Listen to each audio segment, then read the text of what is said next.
Boa tarde a todos, queridas amigas, queridos amigos da TV 247.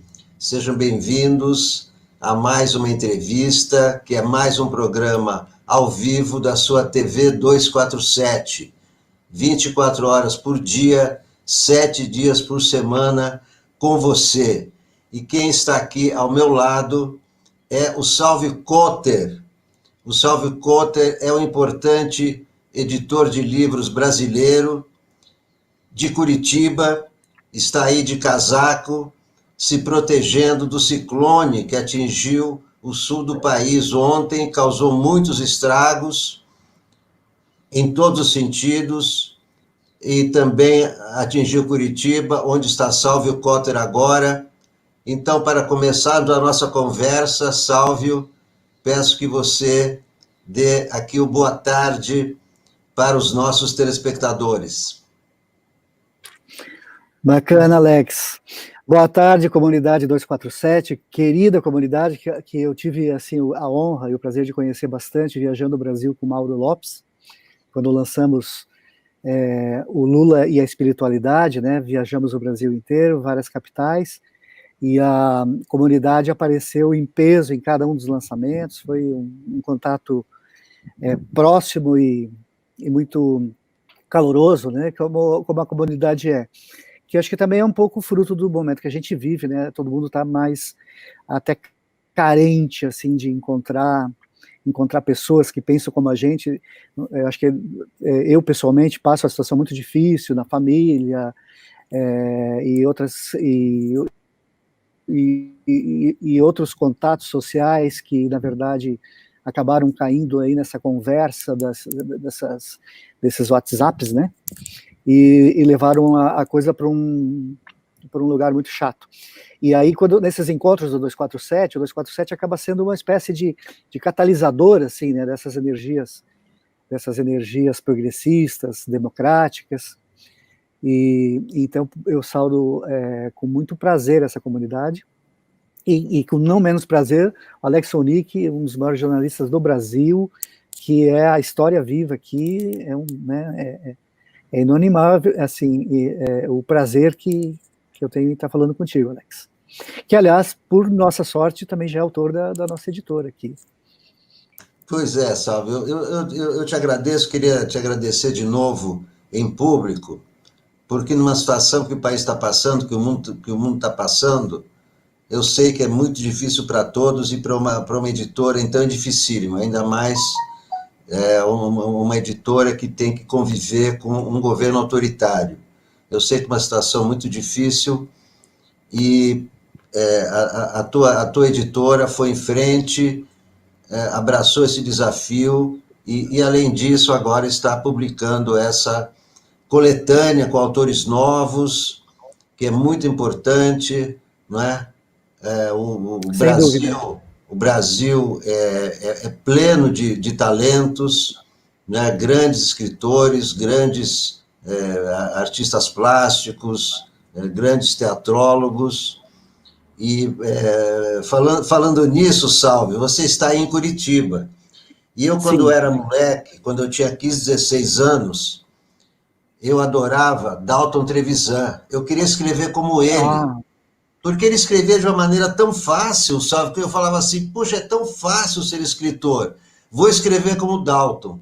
Aí eu sentava para escrever, não saía aqui. Mas como é que ele escreve tão fácil? Eu sento para escrever e não consigo escrever. Posso fazer uma observação? E o Dalton... Nada é tão difícil quanto escrever fácil. E o Dalton Trevisan é uma glória nacional e internacional. Ele é um personagem. Ele, além de ser esse autor, é um personagem. E hoje, antes de conversar com você, eu resolvi ver... Falei, será que o Dalton está vivo ainda?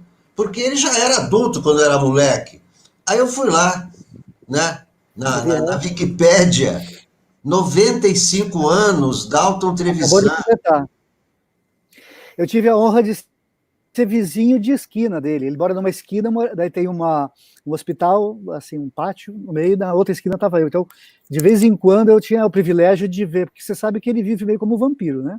Ele não dá entrevistas, ele tem uma máxima, assim, que ele acha que o que importa é a obra, não é o artista, e ele não, então ele realmente não se expõe, não gosta de ser fotografado, as fotos que tem dele são fotos, assim, por assim dizer, roubadas, e realmente ele é um estrondo, porque eu acho que, inclusive, serve para falar disso, inclusive do nosso concurso, que a gente está aqui para falar do concurso de contos, que eu acho que quem quer ser universal, que fale da sua aldeia. Eu estou falando um lugar comum, isso é uma coisa que todo mundo sabe. Mas nunca é demais repetir. Se quiser ser universal, fale da sua aldeia. O Dalton só escreve sobre Curitiba, sobre as ruas que ele anda, sobre o passeio público de Curitiba, sobre as polaquinhas que moram por aqui, né, que são as descendentes de polonês, e com isso ele consegue ser único, ser diferente, né? Então, e ele expõe muito o curitibano, porque o curitibano, ele, digamos assim, tem um aspecto bastante hipócrita, diria, né, do ponto de vista moral. Todo mundo, família, tal, não sei o quê, mas quando se aproxima não é bem assim, né? Então todo mundo se apresenta de uma maneira, e ele trabalha muito essa questão, assim, inclusive do aspecto, digamos assim, da vida sexual das pessoas, né? Das perversões, das violências, né, dos preconceitos que são inerentes, e também das peculiaridades e das belezas que tem essa nossa sociedade aqui, que é peculiar, né? Baseada assim praticamente na imigração. Os moradores mais antigos são praticamente todos imigrantes. Eu mesmo sou filho de imigrantes. Eu não sou daqui, né? Sou de Santa Catarina. Eu nasci numa colônia que só tinha alemães, né? Então a língua oficial que se falava lá era o alemão, inclusive. Era poucos que falavam português. E aqui em Curitiba tem ucranianos, como, né, que tem a ver com a tua origem, tem poloneses, alemães, italianos, né? Então o Dalton trabalha muito essa questão que eu acho que também é um pouco verdadeira na Europa, né? Tem todo mundo assim vive numa certa mentira social, né? E ele pega exatamente esse viés, e a obra dele é fenomenal. Inclusive, ele é detentor do prêmio Camões, né? Que é um prêmio internacional, né? Um prêmio concedido para os... Perdão, acho que ele tem o prêmio Machado de Assis só, não é o prêmio Camões. Exatamente. Acho que eu me enganei. Machado de Assis. Mais de 40 livros. Que é o maior prêmio nacional. Mais de 40 livros publicados, isso, né? Todos, um só romance, né? Mas são quase todo, praticamente tudo, né? São contos, né? Contos maravilhosos. São contos. Narrativa curta. Tem as minimalistas. Né? A novela é o Vampiro e a Polaquinha. E realmente ele é um nome internacional, mas principalmente é um nome nacional, né? Que é nosso aqui.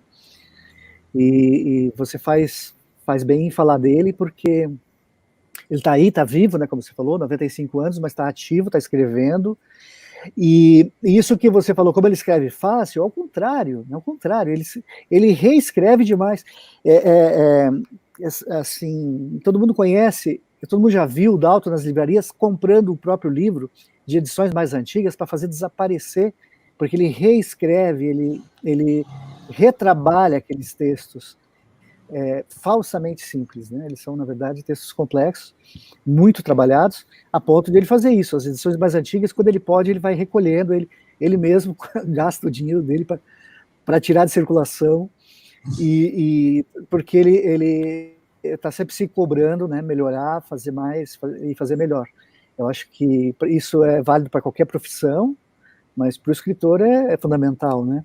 O escritor, ele tem que estar sempre muito antenado com o seu tempo, com as técnicas do seu tempo, né? E a gente viu isso muito no concurso 247 também, assim, que assustou um pouco a gente, porque a gente estava esperando coisas simples, de gente assim, que enfim, acompanha a TV por razões políticas, tal, e que se aventura ali escrever, esperava lá umas 300 ou 400 inscrições, aí começou a vir muito, esperava 600, veio mais de 1.800 inscrições.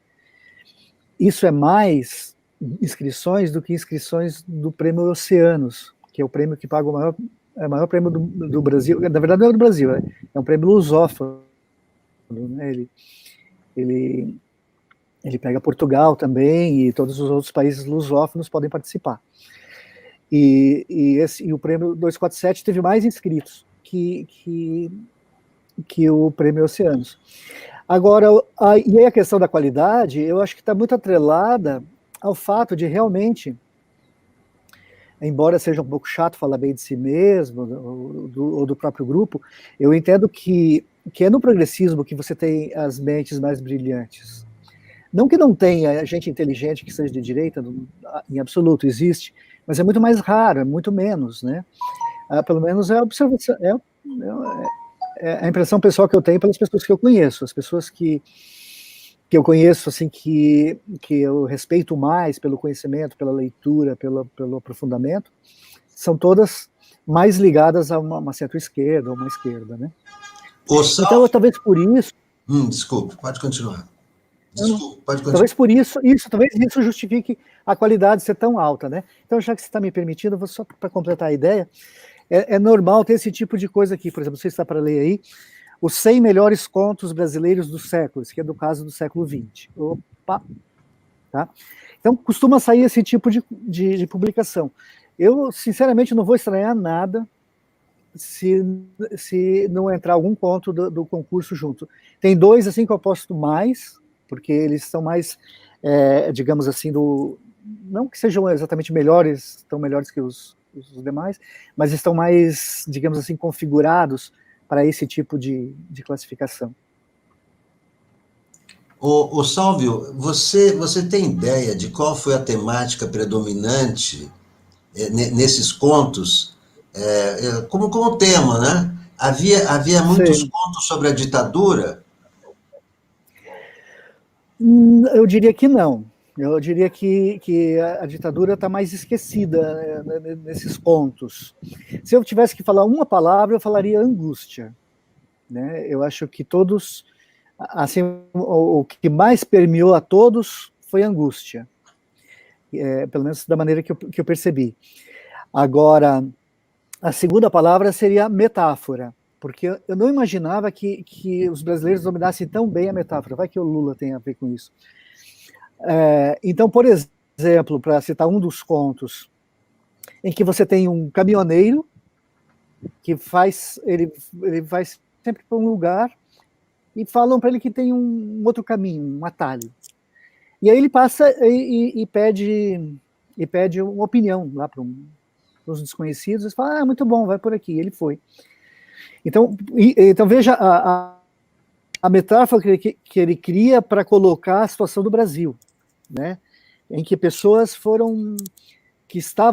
que há anos votavam nos democratas, que estavam no bom caminho, digamos assim, na direta via, né? Na direta via do Dante, no caminho reto, de repente escuta um terceiro, vem lá uma mamadeira, não sei do que, e tudo mais, e as pessoas vão pegar um atalho, porque é melhor, porque vai ser mais rápido, porque vão ganhar com isso.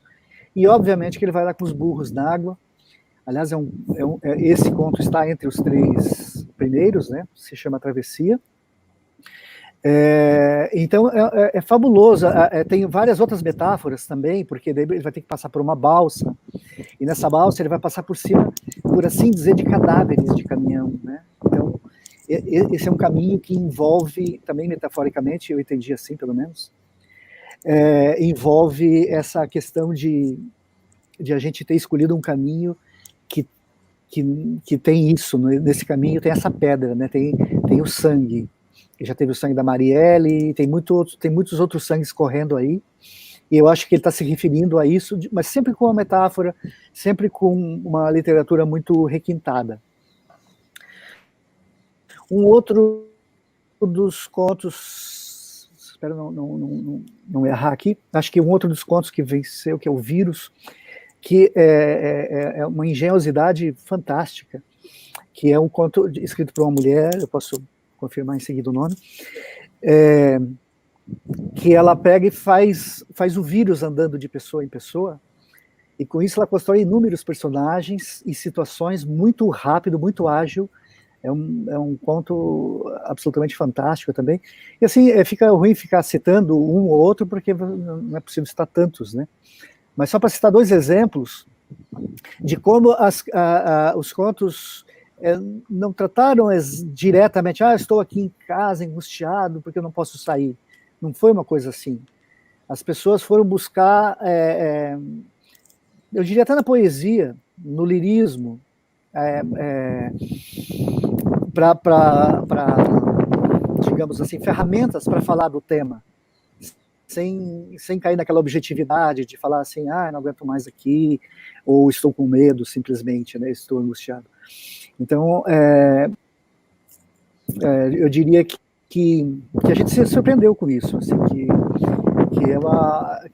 são técnicas muito refinadas, né, e que o concurso atraiu muita gente que escreve muito bem, que já tem livros publicados. Depois nós fizemos uma avaliação toda às cegas. Ninguém sabia de quem que era. E daí só no final que a gente foi ver e tudo mais, a gente manteve isso lá no 247, nem eu mesmo que coordenei o júri tinha acesso aos nomes, eu que pedi isso para a Gisele e tal, não, só manda os contos e o número da inscrição. Porque isso garante, porque às vezes mesmo você não querendo, você acaba sendo injusto, porque você conhece a pessoa, de repente você tem uma mágoa, ou você tem mais provavelmente sei lá, um afeto, né?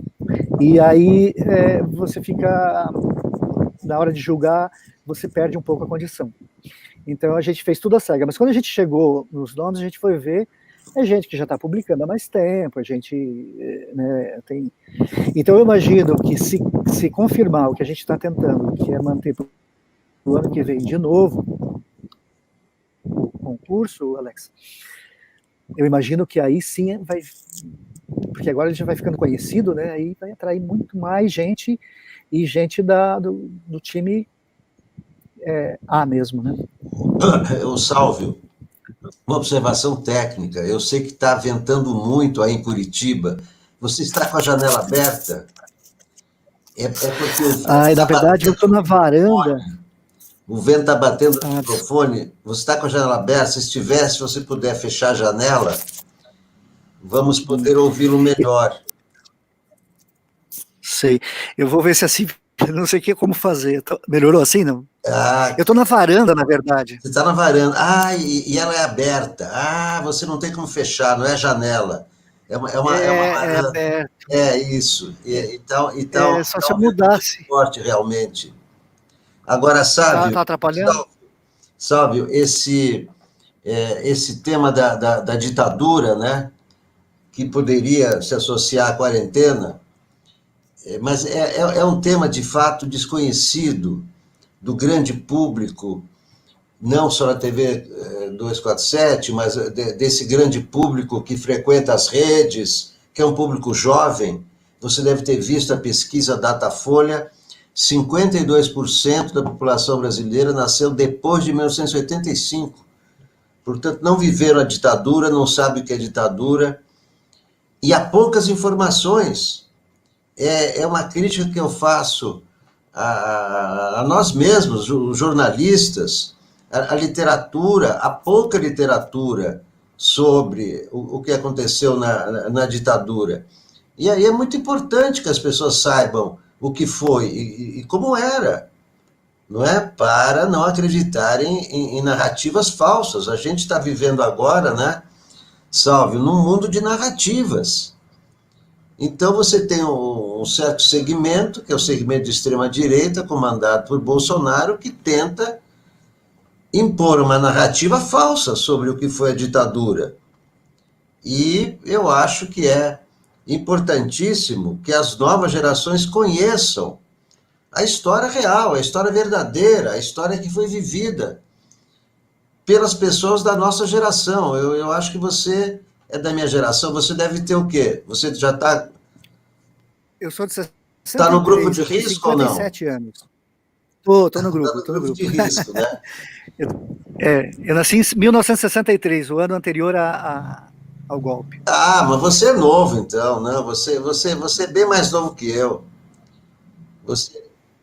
Mas só no número, mas no fundo eu sou mais velho mesmo.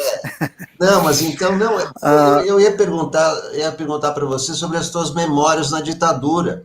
Mas você é mas muito novo, eu as tenho. né? Eu as tenho e eu acho muito pertinente essa tua crítica. Eu só queria começar comentando, se me permite, com uma observação que aconteceu ontem. Eu nem conhecia esse tal de Oswaldo Eustáquio, né? Que pelo menos até ontem estava preso. Hoje eu não. A gente passou o dia sem internet, sem luz aqui. Então não sei. Mas ele estava preso, aí eu fui lá no canal dele e comecei a ver um vídeo dele. Isso tem a ver com a ditadura, já chegamos lá.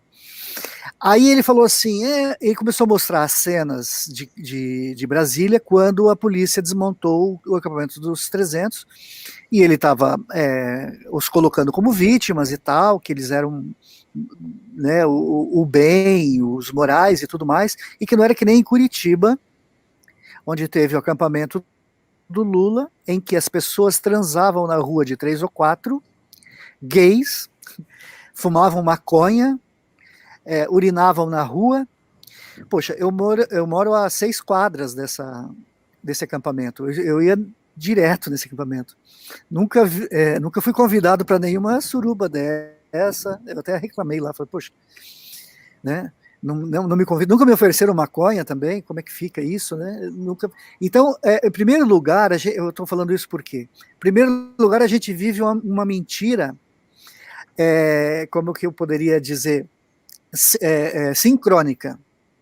Né? Então a gente já tem uma mentira sincrônica, uma mentira daquilo que está acontecendo hoje. Está simplesmente deformado, e é essas informações que chegam nessas pessoas bolsonaristas, e elas tomam aquilo como verdade, porque eles ainda, junto com esse discurso, ele ficava falando em Deus, e que eles estavam do lado de Deus estava do lado deles e tal, e a gente era o... Né? Então, tem essa mentira sincrônica. Então, imagina a mentira anacrônica, né?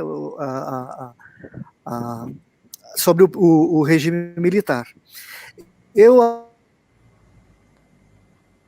Alex, apesar na época tenha a idade, 15, a ponto de ter que enterrar livros, tá? A ponto de não poder conversar alto com os amigos no bar, porque era perigoso, e de ficar, às vezes, uma semana em casa, porque a Polícia Federal estava na cidade. Eu morava numa cidade pequena, de 30 mil habitantes, 35, e quando a Polícia Federal chegava, a gente era mais garantido ficar em casa. Então, digamos assim, eu me considero, inclusive, vítima da ditadura nesse sentido. Pelo menos o medo que a gente passava não era justo passar, não tinha razão para passar. Mas, claro que eu não vou me comparar com os verdadeiros heróis, né? Mas tive essa vivência. Isso num tempo que já tinha uma distensão, mas as informações não chegavam. A gente mal sabia do Araguaia, por exemplo, apesar de ser militante, apesar de... Eu fui um dos fundadores do PT lá da cidade, naturalmente, mas a gente mal sabia do que acontecia, mesmo entre os nossos, porque a informação não circulava, a imprensa não funcionava, né? Como você viveu esse tempo, né? Então, eu acho que você tem toda a razão, muito pertinente. Inclusive, eu tomo para mim também esse puxão de orelha, vou procurar na editora também priorizar assim, textos que tratem do assunto. E eu acho que é muito bacana, porque é uma maneira de as pessoas tomarem decisões hoje, né, conhecendo o passado. A gente está publicando, nesse momento, assim, que estão em lançamento, que estão em voga, tem um livro do Bugalho, que trata do momento atual, do Henri Bugalho, né, que é um youtuber, amigo nosso, que tem uma grande penetração, tem mais de 500 mil inscritos, tudo isso. E estamos com um livro de política, que se chama Falando de Política Sem Politiquês, do Carlito Neto, não sei se você conhece, é um historiador, ele é de Sergipe, Aracaju, ele tem um canal também. Estamos com um livro que é um estudo acadêmico sobre a atuação da imprensa junto à Lava Jato, o livro chama Moro. né? Então trabalho. Então a gente está sempre lançando livros pertinentes, né, com a política, com o momento atual, ainda que a gente tenha, assim, a nossa grande especialidade seja a literatura e a filosofia, a política tem entrado cada vez mais forte em função dessa necessidade mesmo, de ver esse momento, de ter esse sentimento que você está expressando, de ver da importância de que isso aconteça, né? Então eu quero me congratular, me considerar cobrado, no bom sentido, e ao mesmo tempo te desafiar para você escrever, para a gente publicar aqui também, e distribuir nas livrarias, e trazer o assunto para né, as rodas. Você sabe que uma coisa que eu nunca escrevi foi quando eu fiquei preso no DOI-CODE. Fiquei preso 45 dias no DOI-CODE. Cada dia de Sabendo disso prisão, agora. cada dia de prisão eu fiz uma poesia que eu memorizei. Quando saí do DOI-CODE, eu montei um espetáculo no Teatro de Arena com as poesias que eu fiz no DOI-CODE. Isso foi em 1973, foi no tempo do Médici. E até hoje eu não consegui, já comecei muitas vezes, mas não consegui escrever completamente o que aconteceu nesses 45 dias no DOI-CODE. No DOI-CODE comandado pelo brilhante Ustra, que eu fiquei preso ao lado do Oswaldo Rocha, da PML. Eu vou tentar escrever, Salve, porque eu acho que temos que contar as histórias. A única coisa que nós deixamos são as histórias. Não temos, eu pelo menos não tenho patrimônio para deixar, ao contrário, o que eu tenho, meus pais é que deixaram para mim, mas eu acho que o que temos para deixar são as nossas histórias. E essas histórias têm que ser contadas graças a pessoas como você. E como é que você entrou nesse mundo dos livros, Salve? Então, Alex, interessante porque eu nasci eu vivi numa casa que não tinha livros, né? Embora minha mãe fosse professora, por alguma razão não tinha livros.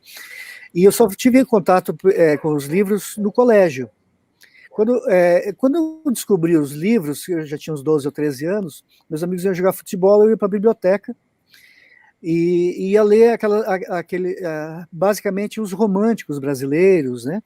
E fui tomando certo gosto assim, pela literatura, ali pelos 13, 14 anos. Aí vem essa fase de hormônio e tudo mais, eu fui afastando um pouquinho, só com os namoricos e cuidando dessas coisas, até que, mas sempre lendo uma coisa ou outra, até que aos 21 anos eu li O Crime e Castigo, do Dostoiévski.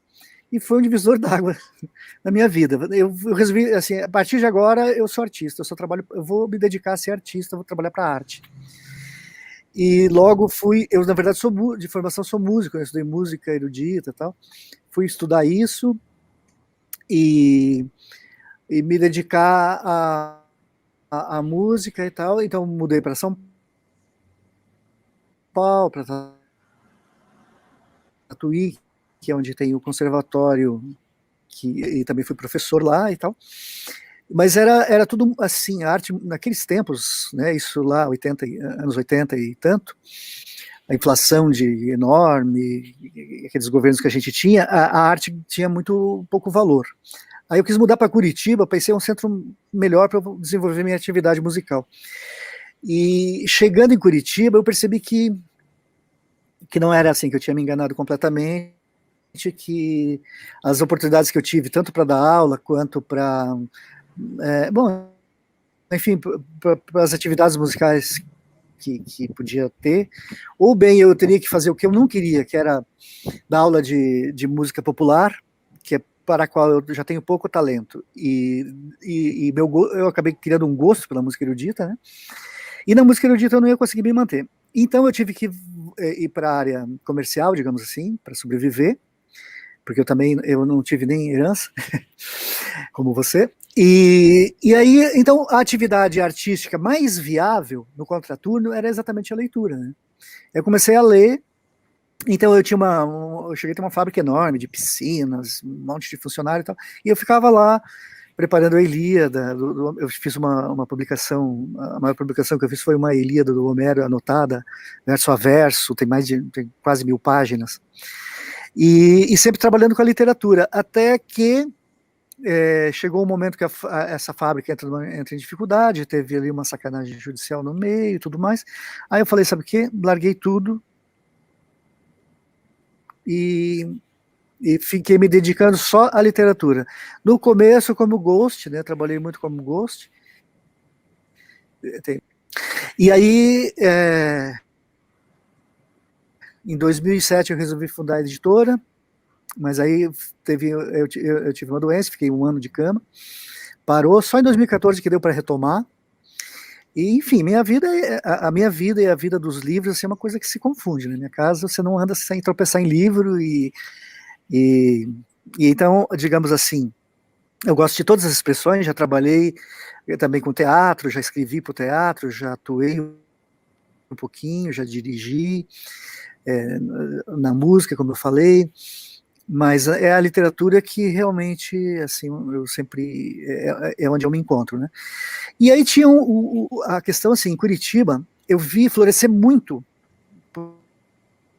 talvez por causa do Paulo Leminski, no rastro do Paulo Leminski, começou a aparecer muito poeta bom, que ia se publicar em São Paulo, ou no Rio de Janeiro. Então eu fundei a editora pensando, fiquei, por exemplo, tá aqui, ó, a Sionara de Souza, que infelizmente faleceu logo depois, mas é uma grande poeta de Curitiba. Um livro recente aqui, então, que eu já separei aqui, de 2 anos para cá, aqui de Curitiba. Então, inicialmente, a intenção era essa, era dar oportunidade para as pessoas de Curitiba poderem se publicar, se previsto, acabei de publicar um livro maravilhoso do Pará, o segundo livro que eu publico do Pará, que chama O Vento Continua, Todavia, recomendo a todos. Da Amazônia, olha que maravilha de livro do Nicodemo Sena, é um livro que tem 1125 páginas, é um romance amazônico, recomendo fortemente também, além de ser um grande amigo, um grande escritor. Esse livro é muito premiado, muito recomendado na academia. Ele é um tratado praticamente sobre a Amazônia, sobre a fundação, né, da Amazônia, e nesse momento, não tem momento mais oportuno do que esse para conhecer. Bom, são muitos lançamentos, né? Eu tive, inclusive, um livro meu que eu lancei recentemente, que é esse aqui, que é... Opa, não, como é que faz aparecer aqui? Não dá para ver, eu acho que chama Bucólico sem Desatino. luz. Eu não estou com o teu livro aqui, Alex, publicamos o teu livro.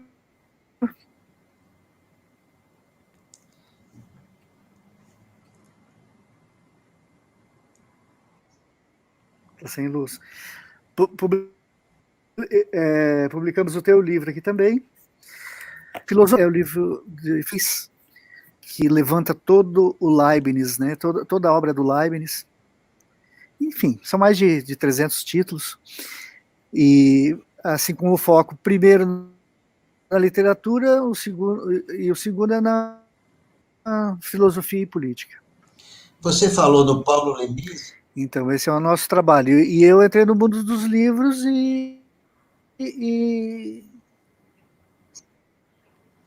Não, você Sim. citou o Paulo Leminski. Paulo Leminski. Então, o Paulo Leminski é um isso. O Paulo Leminski é um ícone na cidade. Temos aqui, inclusive, a Pedreira Paulo Leminski, né, que é o principal local de eventos da cidade. O Paulo Leminski tem uma produção muito interessante. Ele fez um caminho quase inverso que os autores fazem geralmente. Ele começa publicando Catatal, de Campusina. É o Descartes maravilhado, ele tem uma luneta numa mão, um cachimbo de maconha na outra. Isso não está dito nessas palavras, mas você subentende, né?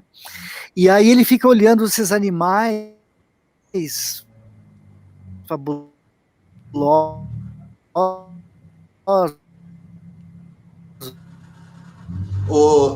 Salve. Né? Salve. Nós estamos com um problema de conexão. Estamos ouvindo você muito mal, não sei se é devido ao ciclone, pode ser, porque as comunicações... Fica divagando, assim,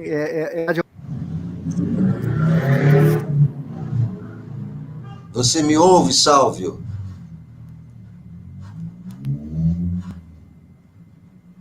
Alô, Sálvio? Sálvio? Realmente é o tempo. Alô? Sálvio, é o seguinte, a conexão está muito ruim. Não sei se é o ciclone, mas o som está picotando e praticamente não ouvimos você.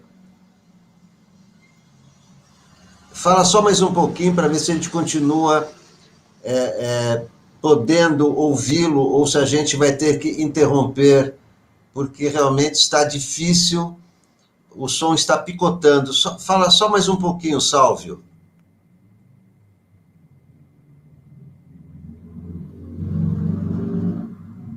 Parece que a conexão do Sálvio caiu.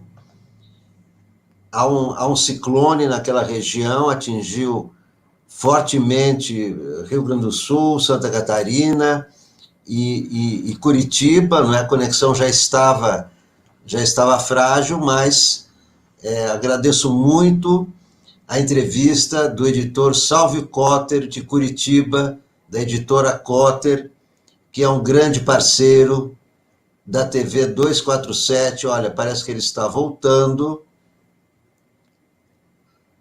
Vamos ver se o Sálvio retorna. Problemas na conexão.